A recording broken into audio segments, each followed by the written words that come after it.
her struggle. I think we lived it as children, watching our parents. My parents were immigrants, and they are immigrants. It doesn't change, no matter how long you lived in this country. And there, to me, there was a dimension about this woman who existed. This is based on a true story, and there is an internal scaffolding that Irene has, even though her body is so, punched and, ridden with cancer. Her emotional state is really what keeps her alive because of her love for her son.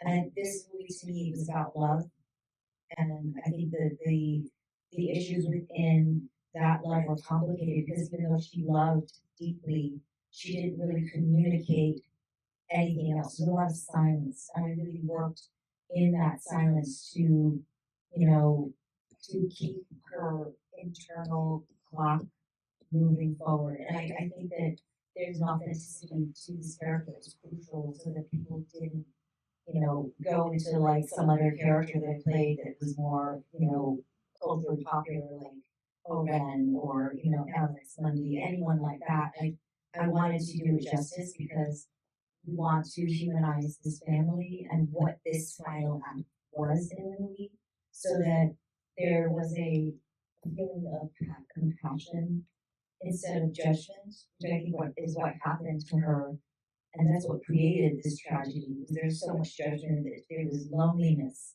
and so how do you physicalize and characterize loneliness? There's a shrinking, and there's a feeling of, I guess, disappearing, which is what she wanted in the end. She asked her friend to just erase them, and that pain and that isolation, being so sequestered, I felt was where I started. Well, surgery like at one shot, you're watching him go into the clinic, you're by yourself in the hallway, the many shots that I thought help. That sense of isolation for both of you. And on some level, your lives seem to be mimicking each other's, which I also really like. You talk about that in the sound, is a huge player in this. But Lucy, you also did something with your sound, right? With your voice, with your accent. And I think that, in this country, we're used to that accent being made fun of, right? We're used to the L's and all of those being mispronounced, made fun of. There's never once when I wanted to laugh at them or laugh at it or thought you were sending it out in any way. It was so deeply committed to and so proud of.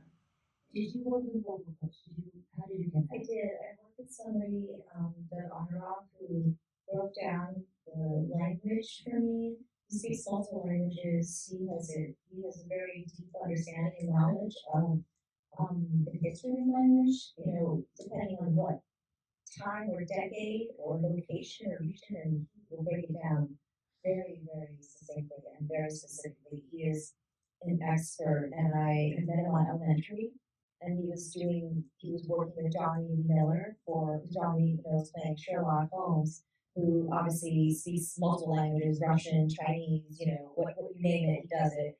And so I just, we would speak to each other in Chinese on the set, and he himself is in Chinese, but he's brilliant. And I brought him on, and he really, he really took a huge break from his normal, pricing to come on and really made an effort. And we really picked apart every moment and every verb to make sure that the fragmentation of how she was trying to express herself was very clear. Because I think when you speak another language or when you come from another country, there aren't the same nuances of when you do live in a country. There's not this shorthand or this slang. It's very direct, and the verb is direct. So it had to be clear. I think the fragmentation of her talking in English needed to show a vulnerability of how she was in the world. But when she was at home with her son, there was this beautiful poetry and the fluidity of their discussions and the tenderness. And that was when she was outside of the world, there was a vulnerability and a need to be understood and a hope to be understood. And that's a scary thing, to hope to be understood. I'll answer the second one first. Well, first reaction from my mom was she didn't No, just kidding. I thought you took some out break and so, it was a process to get her to leave the room, but eventually she did.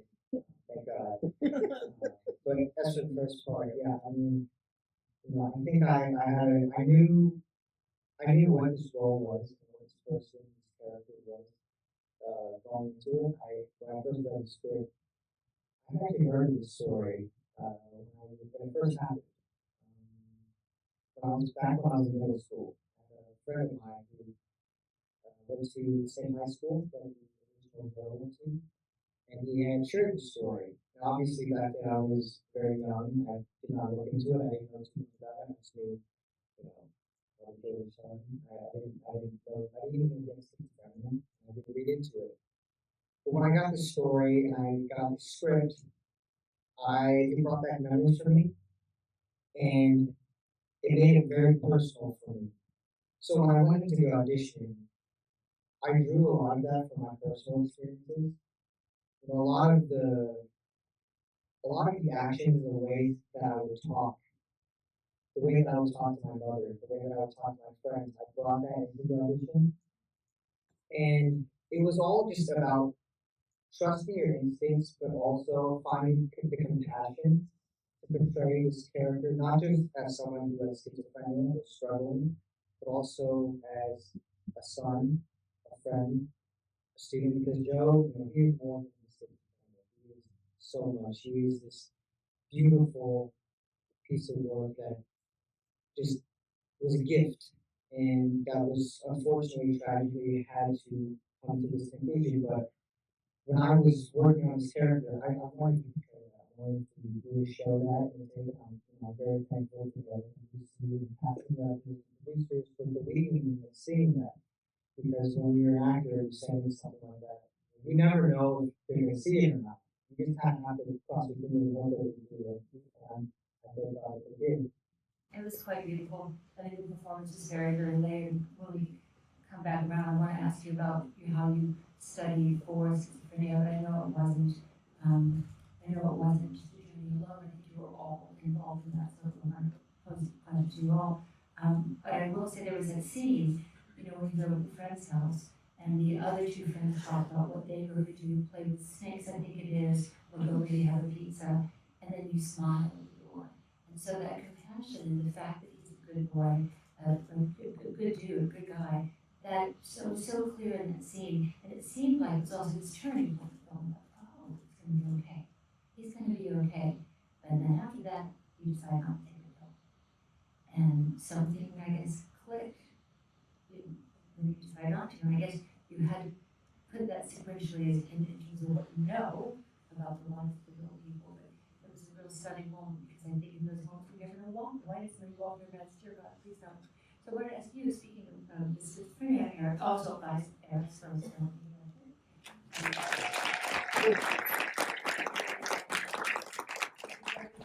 before, and I think you can really see that in the beauty of the shots, and the isolation of the shots, and Lucy coming down the stairs all the times, like it's like it was on a ship that was rocking, coming down those stairs. It was just not a safe place to come down to. But I was so fascinated by sound and by these synchronistic journeys that the mother and son were on, because we meet him hearing voices in his head.